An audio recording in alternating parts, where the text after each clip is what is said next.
Hello guys, welcome back to my channel. कैसे हैं आप लोग? आई होप आप लोग सब अच्छे होंगे। मैं बिल्कुल ठीक हूँ।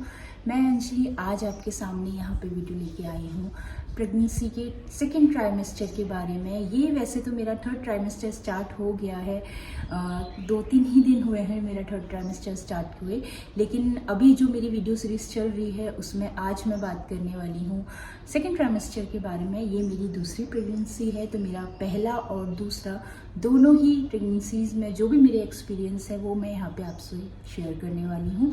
तो बात करते हैं सेकेंड ट्राइमेस्टर के बारे में। सेकेंड ट्राइमेस्टर ना बहुत ही ज़्यादा इम्पॉर्टेंट है, बहुत ज़्यादा यूनिक है, क्योंकि जो मेजर चेंजेस होते हैं आपकी बॉडी में वो सेकेंड ट्राइमेस्टर में ही होते हैं। आपका बेबी 7 सेंटीमीटर से 23 सेंटीमीटर तक इस ट्राइमेस्टर में पहुंचता है, यानी कि सिर्फ 10-12 ग्राम का आपका बच्चा जो होगा वो ये सेमेस्टर एंड होते होते 800-900 ग्राम का बन जाएगा। तो सोचिए कितनी ही यूनिक चीज़ है, कितनी स्पेशल चीज़ है ये। सेकेंड ट्राइमेस्टर आपका स्टार्ट होता है जनरली 4th मंथ से, या यूँ कह लीजिए 13 वीक से आपका स्टार्ट होता है, और 4th, 5th, 6th यानी कि 13 से लेके अराउंड 26 वीक तक आपका जो सेकेंड ट्राइमेस्टर है वो माना जाता है। और ये बहुत ही क्रूशियल टाइम है आपके प्रेगनेंसी के लिए, क्योंकि आपके जो बेबी है उसके जो मेजर बॉडी पार्ट्स हैं, जो डेवलपमेंट है वो इसी ट्राइमेस्टर में, इन्हीं 3 महीनों में होते हैं। तो मैं बात करूंगी सबसे पहले कि सबसे मेजर चेंजेस आपकी बॉडी में क्या होंगे। अभी फर्स्ट ट्राइमेस्टर में आप परेशान थे टायर्डनेस से, मॉर्निंग सिकनेस से, वॉमिटिंग से। तो इस ट्राइमेस्टर में यानी कि चौथा मंथ लगते लगते, या किसी को हो सकता है थोड़ा टाइम भी लगे, या 5th मंथ से, लेकिन 4th मंथ जैसे ही आपको स्टार्ट होगा ना, आपकी ये जो सारी प्रॉब्लम्स थी वो ईज होना स्टार्ट हो जाएंगी, कम होना स्टार्ट हो जाएंगी, और धीरे धीरे जैसे आप आगे बढ़ेंगे तो ये खत्म हो जाएगी। वैसे एक और बात मैं कहूँगी, ज़रूरी नहीं है कि सभी को ये प्रॉब्लम ना हो, किसी किसी को एक्सेप्शनल केस होते हैं, किसी किसी को उन्हीं की पूरी प्रेगनेंसी में ये प्रॉब्लम रहती है, मॉर्निंग सिकनेस, नोजिया वाली, बट ज़्यादातर जो है उनको रिलीफ मिल जाता है। मुझे खुद 4-4.5 महीने में मुझे रिलीफ मिला था, मेरी पहली और दूसरी दोनों ही प्रेगनेंसीज में। तो अभी ये मेरी सेकेंड प्रेगनेंसी चल रही है। थर्ड ट्राइमेस्टर अभी 2-3 दिन पहले ही स्टार्ट हुआ है, पर मेरे सेकेंड ट्राइमेस्टर में मैं बताती हूँ कि क्या क्या हुआ था। अराउंड दोनों ही प्रेगनेंसी मेरी सेम ही रही है, अभी तक कुछ ज़्यादा डिफरेंस रहा नहीं है। तो सेकेंड ट्राइमेस्टर में क्या होता है ना, चौथा मंथ लगते लगते आपका जो मॉर्निंग सिकनेस है, नोजिया है, वो तो आपको ईज मिल जाता है, लेकिन बाकी की प्रॉब्लम्स जो है वो लाइफ में आ जाती हैं। जैसे मेरे साथ क्या था, मेरे साथ मुझे पेन होने लगा था मेरे लिगामेंट्स में, यानी कि जो आपका नीचे का एरिया है, टमी का एरिया, और टमी और जो पैरों को ज्वाइंट करता है ये एरिया, उस एरिया में ना आपको पेन, स्ट्रेच फील होने लगता है। ऐसा इस वजह से होता है क्योंकि आपका जो यूट्रस है वो ग्रो करता है, रैपिडली ग्रो करता है इस टाइम पे, तो इस वजह से आपको स्ट्रेच एंड पेन फील होता है। ये जनरल बात है। इसमें आपको ख्याल क्या रखना है कि आपको उठना बैठना जो है वो मतलब बहुत ईज के साथ, झटके से नहीं उठना है, झटके से नहीं बैठना है। तो हो सकता है आपको क्रैम्प भी फील हो, क्योंकि इस ट्राइमेस्टर में आपको क्रैम्प भी आने लगते हैं, मतलब जो पैरों में क्रैम्प आते हैं ना, जनरली सेकेंड ट्राइमेस्टर से स्टार्ट हो जाता है। तो एक मेन चीज़ तो ये होती है। सेकेंड जो है वो ना आपका नोज़, मुझे खुद को था नोज़ कंजेशन जिसे कहते हैं, नाक बंद बंद से फील होना, इवन मेरे नाक से तो ब्लड भी निकलता था। और ये मेरे को सेकेंड ट्राइमेस्टर मतलब सेकेंड प्रेगनेंसी, इस प्रेगनेंसी में ज़्यादा हुआ। फर्स्ट में मुझे इतना नहीं हुआ था, लेकिन इस प्रेगनेंसी में मैंने ज़्यादा फील किया कि मेरी नाक जो है ना वो मुझे बंद सी फील हो रही है, अंदर का एरिया सेंसिटिव सा फील हो रहा है, या ब्लड निकल रहा है मेरी नाक से। कभी कभी बैठे बैठे ना अपने आप, ज़्यादा नहीं, 2-4 बूंद ब्लड निकल जाता था। अगर आपको कभी ज़्यादा हो ना कि कंटिन्यू ब्लड बह रहा है, बस निकले जा रहा है, तो आप इस चीज़ को इग्नोर मत कीजिए, एक बार डॉक्टर से ज़रूर कंसल्ट कीजिए। पर हल्का फुल्का कंजेशन होना और 2-4 बूंदे थोड़ा बहुत ब्लड का निकलना नॉर्मल है, ठीक है। दूसरी चीज़ ये होती है कि आपको नोज रिलेटेड आपका प्रॉब्लम स्टार्ट हो जाती हैं। तीसरी चीज़ आपकी गम्स रिलेटेड हो जाती हैं। जो मुझे शुरू से फॉलो कर रहे हैं उन्होंने देखा होगा, मैंने बीच में एक मिनी व्लॉग भी बनाया था।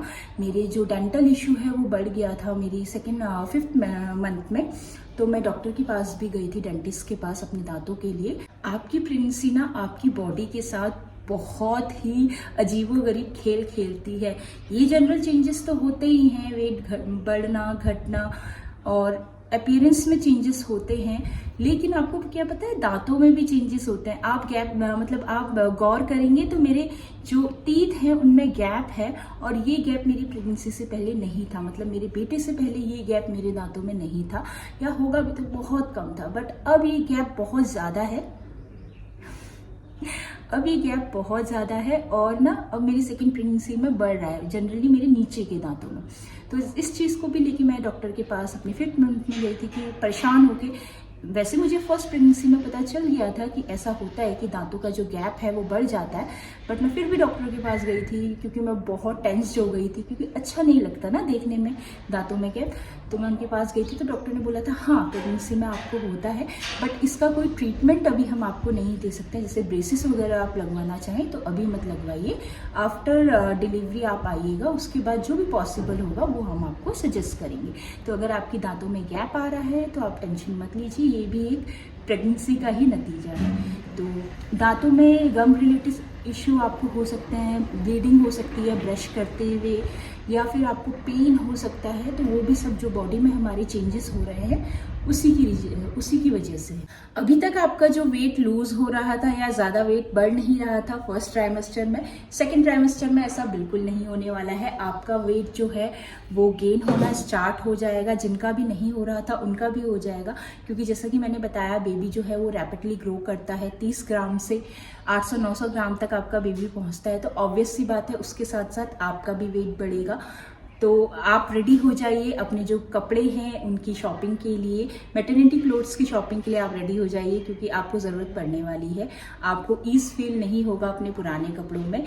आपके टमी एरिया जो है आपका बेबी बम्प शो होने लगेगा, आपका टमी एरिया बढ़ेगा, आपके ब्रेस्ट का साइज बढ़ेगा, तो उस हिसाब से आपको अपनी क्लोथिंग जो है वो चेंज करनी पड़ेगी। जनरली जो है वो 5 से 6 kg आप अराउंड इसमें गेन करते हैं, बट किसी किसी के लिए हर बॉडी टाइप डिफरेंट होता है, हर प्रेगनेंसी डिफरेंट होती है, तो ये वेट कम या ज़्यादा हो सकता है। पर कोशिश कीजिए जो भी वेट आप गेन करें वो हेल्दी वेट गेन करें, ज़्यादा वेट गेन भी अच्छा नहीं है।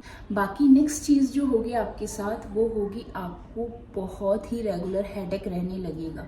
सेकेंड प्रेगनेंसी में नोजिया से तो आपको ईज मिल जाएगा, वॉमिटिंग से आपको ईज मिल जाएगा, बट आपको हेडेक रहने लगता है। मुझे खुद रहता था, बहुत हेडेक होता था, और ये हेडेक सेम ऐसे फील होता है लाइक जैसा हमको एसिडिटी में हेडेक होता है ना, उस टाइप का हेडेक आपको फील होगा। तो सेकेंड ट्राइमेस्टर में हेडेक भी बहुत नॉर्मल चीज़ है। हेडेक के साथ आपको होगी ब्लोटिंग। गुड मॉर्निंग बेटा, मेरा 3 साल का बेटा कबीर। तो हेडेक के साथ आपको होगा ब्लोटिंग और कॉन्स्टिपेशन, जिससे आप बहुत ज़्यादा परेशान रहने वाले हैं। तो ब्लोटिंग कॉन्स्टिपेशन आपको होगा, उससे रिलीफ के लिए आपको करना क्या है कि आपको ज़्यादा से ज़्यादा जो है हाइड्रेट रहना है, पानी पीना है, और आपको ट्राई करना है कि आप ऐसी चीज़ें खाएं जिससे आपको कॉन्स्टिपेशन ना हो। लाइक आपको वेजीज खानी है, फ्रूट्स खानी है, और हाई फाइबर डाइट्स लेनी है, जिससे आपको कॉन्स्टिपेशन में रिलीफ मिले। तो कॉन्स्टिपेशन वैसे होता ही है जनरली सेकेंड ट्राइमेस्टर में, बट आप ट्राई ये कीजिए कि ज़्यादा से ज़्यादा आप इसको जो है रिजॉल्व अपने एंड पे करने की कोशिश कीजिए। अगर ज़्यादा ही प्रॉब्लम है तो आप डॉक्टर से कंसल्ट कर सकते हैं, वो आपको स्टूल सॉफ्टनर इसके लिए प्रोवाइड करेंगे। जनरली जो इसमें स्टूल सॉफ्टनर होता है ना, वो डॉक्टर की रिकमेंडेशन से ही लिया जाता है। जनरल आप जाके मेडिकल या वगैरह से मत लीजिएगा इस प्रेगनेंसी में, क्योंकि आपको पता ही है जो मेडिसिन रहती हैं बहुत ही लिमिटेड मेडिसिन हम लोग लेते हैं, और जो भी लेना है वो डॉक्टर के कंसल्ट से ही लेना है। तो आई होप जो भी मैंने अभी तक आपको सिम्टम्स बताए हैं ये जल्द ही आप लोग फेस करने वाले हैं, और जो भी मैंने आपको बताया है वो आपके लिए हेल्पफुल रहेगा, इससे थोड़ा आपको रिलीफ मिलेगा। तो आज का ये जो वीडियो है यही एंड करती हूँ। आई होप आपको मेरी जो इन्फॉर्मेशन है, मेरा जो एक्सपीरियंस है वो पसंद आ रहा होगा। अगर आ रहा है तो प्लीज़ एक लाइक ज़रूर करिएगा, और अगर चैनल पे नए हैं तो चैनल को सब्सक्राइब भी करिएगा। ओके, बोलो गुड मॉर्निंग बोल दो, good morning, and bye bye बोल दो, Bye. See you, See you. Love you, Love you. Please Please like the channel, get the channel. Please subscribe. Bye. Bye. Take care. ठीक है. I hope आपको ये video और information अच्छी लगी हो, आपके लिए हेल्पफुल हो. तो आज का वीडियो यहीं एंड करती हूँ. आपसे नेक्स्ट वीडियो में मुलाकात होगी. तब तक के लिए बाय. Take care. बाय. ठीक है.